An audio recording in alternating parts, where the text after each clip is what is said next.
A lot of highly intelligent and self-aware women achieve in order to be left alone. So it's kind of like they have this experience of being obligated to achieve because they can and because they're smart and they can see things that other people can't and they can probably do it easier than other people can. And so they feel this sense of obligation that is actually rooted in the nervous system and is driven by internalized shame. And what ends up happening is when you do this over and over again, because you learned to do this at some point when you were younger and it worked as a survival strategy, so your nervous system was like, oh my God, let's keep doing this. This actually starts to get wrapped up in your identity, which is why it creates this dual experience of you like achieving, but you also have that kind of drop or that dread in your stomach when you actually achieve something, because now your body is literally just on kind of this dopamine hamster wheel of what is the next thing that I have to do now. And for a lot of women, this sense of, okay, I did the thing, can I be left alone for a while, is actually the somatic experience of going into more of a free state.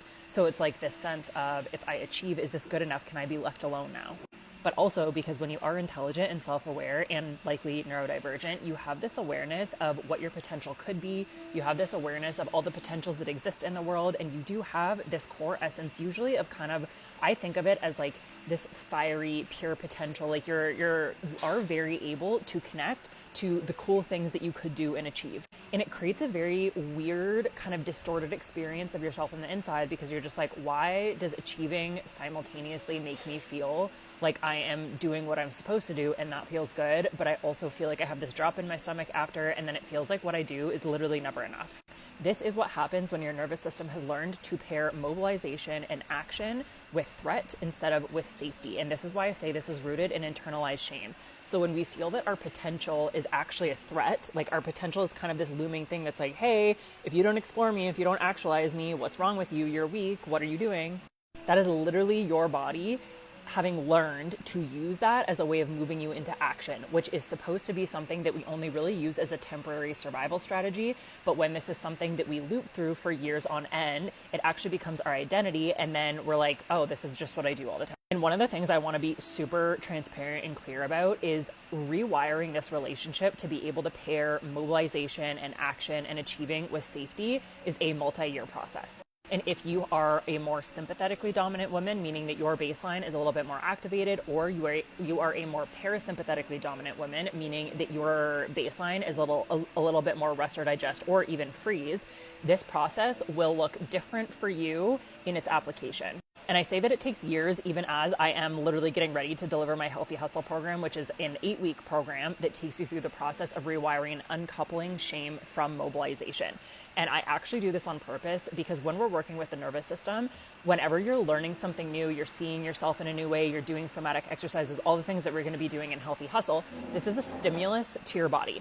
And when you have a stimulus, we need to respect the timeline that your body needs to digest and integrate that information and this new way of being and perceiving the world, because when you do anything with the nervous system, you're literally changing your perception of reality.